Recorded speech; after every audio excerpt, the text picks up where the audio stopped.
Join us if you want to crack UGC NET JRF. Your selection starts here. Subscribe and start your preparation today. Hello everyone, हम अपनी complete geography revise कर रहे हैं, पूरा अपना schedule बना के। तो आज हमारा डे 3 है, इससे हम नोट्स कवर करेंगे। इसमें देखो टॉपिक हमारे क्या क्या रहेंगे। स्पेस, प्लेस, ये सिंपल डेफिनेशन की कई बार मैच करने के लिए आ जाता है कि इनकी डेफिनेशन मैच करो, तो एकदम शॉर्ट में देखिए। Region, scale, environment, landscape, ecosystem.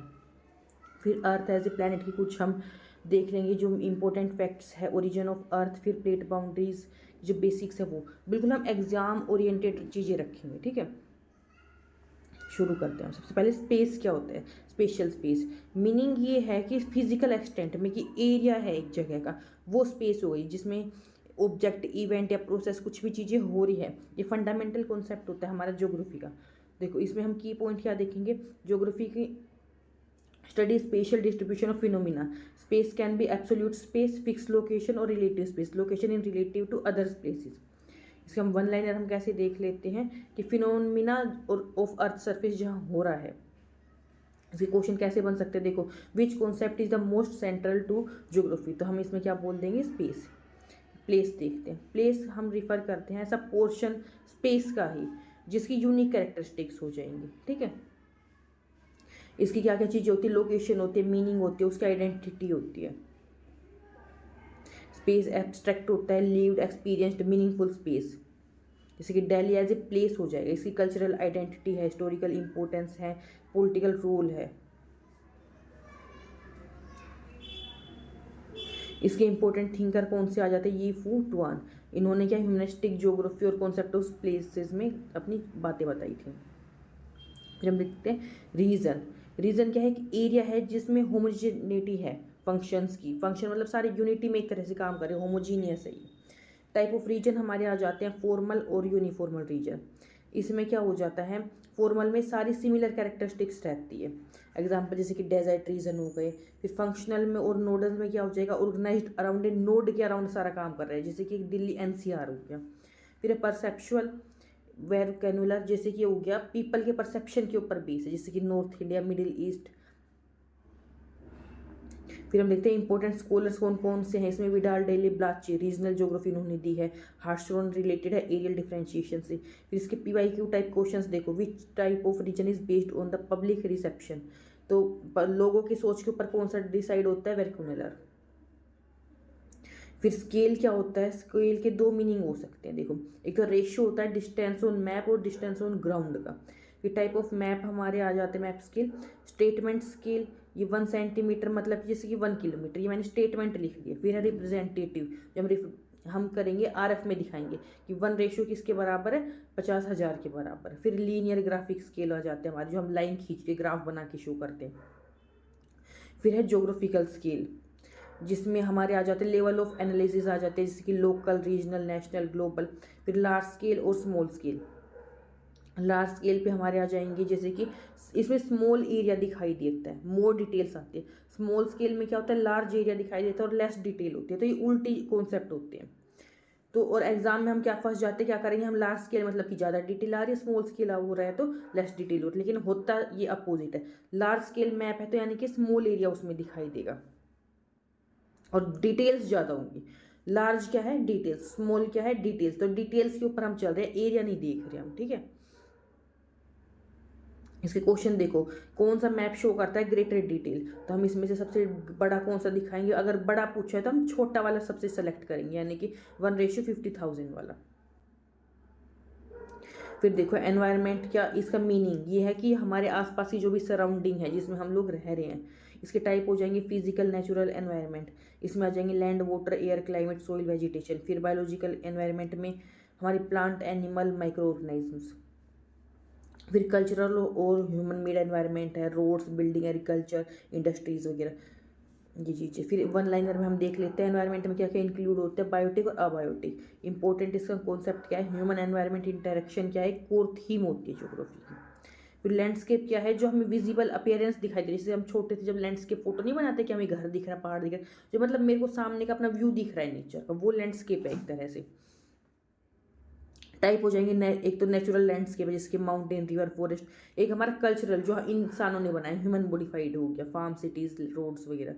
फिर इंपॉर्टेंट स्कॉलर कौन कौन से आते हैं इसमें, कार्ल सोसर, ये फेमस है कल्चरल लैंडस्केप के लिए। फिर culture is the agent, natural area is the medium, cultural landscape is the result, ये इन्होंने बोला है। इसके वन लाइनर हम क्या याद करेंगे, कार्ल सोसर क्या इससे एसोसिएटेड थे, कॉन्सेप्ट ऑफ कल्चरल लैंडस्केप से। देखो सी से कार्ल, सी से कल्चरल, तो ऐसे याद करके रखो। कार्ल सोसर ने क्या बताया कल्चरल लैंडस्केप के बारे में। क्वेश्चन क्या बनेगा, देखो कौन एसोसिएटेड है कल्चरल लैंडस्केप से, तो हम बताएंगे कार्ल सोसर। फिर हम देखते हैं इकोसिस्टम। इकोसिस्टम क्या है, फंडामेंटल यूनिट है नेचर की, जहाँ बायोटिक अबायोटिक मिल के कंपोनेंट एक दूसरे से काम करते हैं अपना। अबायोटिक में हमारे आ जाएंगे soil, water, air, mineral, sunlight. फिर बायोटिक में हमारे आ जाएंगे producer, plant, animal, bacteria, fungi. फिर हमारे की फीचर इसमें होते हैं, एनर्जी जो का फ्लो होता है ना वो यूनिडायरेक्शन होता है, मतलब एक ही डायरेक्शन में एनर्जी जा रही, वापस नहीं आ रही, ठीक है। फिर है न्यूट्रिशन, जो साइकिल है वो साइक्लिक होती है, न्यूट्रिशन गोल गोल घूमते रहते हैं। फूड चेन और फूड वेब ये बहुत इंपॉर्टेंट होते हैं, इसके भी हम बहुत अलग से एक दिन क्वेश्चन सेट करेंगे। इसके इंपॉर्टेंट स्कॉलर कौन से आ जाते हैं, A.G. टेंसले, इन्होंने टर्म हमें दी थी इकोसिस्टम 1935 में। फिर हमारे वन लाइनर की ये इकोसिस्टम दी थी, फिर PYQ इसका बनेगा कि किसने दी टर्म, फिर वही टेंसली, मतलब आपने ये वर्ड याद रखना है किसने दी थी। फिर अर्थ एज ए प्लेनेट, देखो कुछ हम इंपॉर्टेंट फैक्ट देख लेते हैं। अर्थ 3rd नंबर का हमारा प्लेनेट आ जाता है, सबसे बड़ा सन के अराउंड में। इसको हम क्या बोलते हैं कि एक इकलौता प्लेनेट है जिसपे सपोर्ट कर रही है लाइफ। फिर इसकी शेप है परफेक्ट स्फीयर नहीं होती है, इसकी शेप का क्या नाम है, जियोइड लाइक है, ओब्लेट्स, ठीक है। इसका रेडियस कितना है, अराउंड 6371 किलोमीटर। फिर अर्थ पे ही लाइफ क्यों है, क्योंकि इसके ऊपर सुटेबल टेम्परेचर है, प्रेजेंस ऑफ वाटर है लिक्विड फॉर्म में, एटमॉस्फेयर है, इसमें एटमॉस्फेयर में मेन हमारे ऑक्सीजन और नाइट्रोजन है, ओजोन लेयर है, मॉडरेट ग्रेविटी है, फिर मैग्नेटिक फील्ड प्रोटेक्शन है। फिर हम देखते हैं मोशंस ऑफ अर्थ, पहला आ जाता है रोटेशन। ये हमारा रोटेशन जो अर्थ गोल खुद ही घूम रही है वेस्ट टू ईस्ट, इसका ये टाइम लेती है 23 घंटे 56 मिनट 4 सेकेंड, ठीक है। हम कंप्लीटली एक सोलर डे कितना मान के चलते हैं अपने 24 आवर्स का। फिर होता है हमारा रेवोल्यूशन, ये अराउंड सन के चक्कर लगा रही है, इसका टाइम है 365 डेज 5 आवर 48 मिनट और 46 सेकेंड। इसका एक्सियल टिल्ट कितना है, 23.5 डिग्री, ठीक है। तो देखो हम ये पूछ लेंगे कि क्वेश्चन की अर्थ की शेप का है, तो क्या हो जाएगी, जियोइड या फिर ओब्लेट सेफरॉइड हो जाएगी। फिर ओरिजिन ऑफ अर्थ से रिलेटेड हम कुछ चीज़ें देखेंगे, इसको हम क्या बोल देते हैं, क्लासिकल हाइपोथेसिस वगैरह के क्वेश्चन इसमें बनते हैं। देखो पहले हमारी थ्योरी आएगी नेबुलर हाइपोथेसिस, ये किसने दी थी, इमैनुअल कांत और लैप्लास ने। मेन आइडिया क्या है इसका, सोलर सिस्टम किससे फॉर्म हुआ था, रोटेटिंग गैसियस नेबुला से, ठीक है। नेबुला कॉन्ट्रैक्ट हुई, रिंग सेपरेट हुए और कंसीडर्ड ये बन गए किसमें, प्लैनेट्स बनने लग गए इससे रिंग से। फिर इंपॉर्टेंट इसके नेम किसने दिए हैं रिलेटेड इससे, इमैनुअल कांट है, सिम्पसन, लैप्लास है। फिर है हमारी प्लैनेटेस्टिमेटल हाइपोथेसिस, ये दी थी चैम्बरलिन और मोल्टन ने। ये कहती है पास जो है वो सन के पास से गया मटेरियल, उसने सन से ले लिया, ठीक है। दैट मटेरियल कूल्ड इनटू प्लैनेटेसिमल, मतलब सन से मटेरियल निकल के वो ठंडा होकर प्लैनेट बन गए हैं, ठीक है। फिर हमारी आती है टाइडल हाइपोथेसिस, ये दी है जेम्स और जेफरी ने, इस पर तो बहुत क्वेश्चन बना है। इसका मेन आइडिया क्या है, जो नियर बाय स्टार है ना वो स्ट्रॉन्ग टाइडल फोर्स क्रिएट करता है सन के लिए, ठीक है। सोलर मटेरियल क्या करता है, पुल आउट हो जाता है उससे और बाद में वो प्लैनेट बन जाता है। फिर हम मॉडर्न नेबुलर और सोलर नेबुलर थ्योरी, इसमें क्या मेन आइडिया है कि about 4.6 billion year ago solar system form हुआ था, ठीक है, एक मोलिकुलर क्लाउड से, सोलर नेबुला से। फिर ग्रेविटी बनी कोलैप्स से, फिर सन फॉर्म हुआ सेंटर में, फिर डस्ट और गैस इकट्ठी हुई, सारी चीज़ें।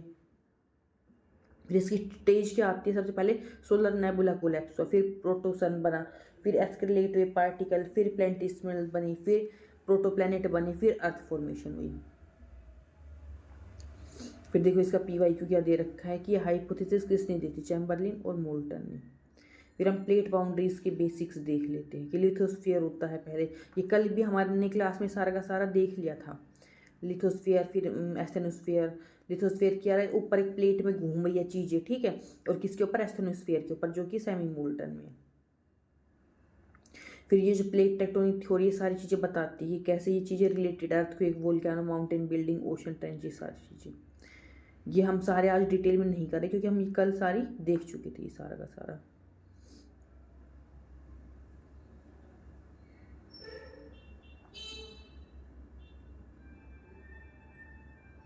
अब देखो हम मोस्ट इंपॉर्टेंट एग्जाम फैक्ट देखते हैं, तो सुपर रिवीजन के लिए बहुत इंपॉर्टेंट रहेंगे, आप ये लास्ट टाइम में रिवाइज कर सकते हो।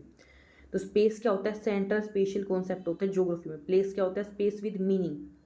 फिर रीजन क्या हो जाएगा, फॉर्मल, फंक्शनल और परसेप्चुअल, ये जो जगह होती है। फिर लार्ज स्केल मतलब कि मोर डिटेल, और एनवायरनमेंट किससे मिलकर बना है, बायोटिक, अबायोटिक और कल्चरल। देखो और स्मॉल एरिया स्केल क्या था, इसका अपोजिट था, स्मॉल में डिटेल कम रहेगी, एरिया ज़्यादा रहेगा। फिर कार्जोसर रिलेटेड है कल्चरल लैंडस्केप से। एजी टेंसले ने दिया था टर्म इकोसिस्टम। अर्थ क्या है, थर्ड प्लेनेट है फ्रॉम सन से। फिर अर्थ की शेप कैसी है, जियोड लाइक। फिर अर्थ की एक्सियल टिल्ट कितनी, 23.5 डिग्री। एज कितनी है पुरानी अर्थ की, 4.6 बिलियन ईयर्स। कांट और लैप्लास की किससे रिलेटेड है, नेबुलर हाइपोथेसिस से। चैम्बरलिन और मोल्टन ने दी है लैंस्टिमेटल हाइपोथेसिस। फिर जीन जेफरी टाइटल हाइपोथेसिस। फिर है मॉडर्न सोलर नेबुलर थ्योरी, किसने दी है, सबसे ज़्यादा इंपॉर्टेंट। डाइवर्जेंट हमारी क्या होती है, कंस्ट्रक्टिव, कंस्ट्रक्ट कर रही है। कन्वर्जेंट क्या कर रही है, जो पास आ रही है दोनों प्लेटें तो डिस्ट्रक्शन करेंगी वो, ठीक है। ट्रांसफॉर्म आसपास से निकल जा रही है, कंजर्वेटिव है वो। और हिमालय किससे बना है, कॉन्टिनेंट और कॉन्टिनेंट के कन्वर्जेंस से।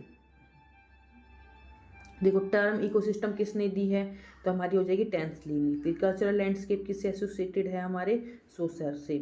फिर अर्थ क्या है, तीसरे नंबर पे है सन से।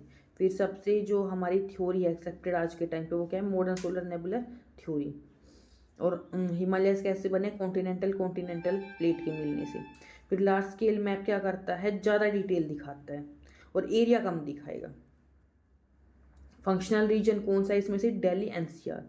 फिर डाइवर्जेंट बाउंड्री को हम क्या बोल देते हैं, constructive. Place is best defined as, place को कैसे हम डिफाइन करेंगे, स्पेस विद मीनिंग। फिर सेंड एंड्रीज फोल्ट जो है वो किसका एग्जाम्पल है, ट्रांसफॉर्म बाउंड्री का। फिर ये थोड़े डिफिकल्ट से क्वेश्चन है कि हम देख लो कि जब आप ये सेमेस्टर वाले एग्जाम होते हैं उसमें थोड़े ही ज़्यादा इंपॉर्टेंट होते हैं कि ज्योग्राफी को हम स्पेशल साइंस क्यों कहते हैं, डिफरेंट बताओ कि स्पेस और प्लेस के बीच में। तो मिलते हैं अपने नेक्स्ट कल टॉपिक में। तो कंसिस्टेंसी बनाए रखें, रिवीजन करें, नोट्स बनाएं और हाँ, लाइक, शेयर और सब्सक्राइब करना न भूलें। अगले टॉपिक में मिलते हैं।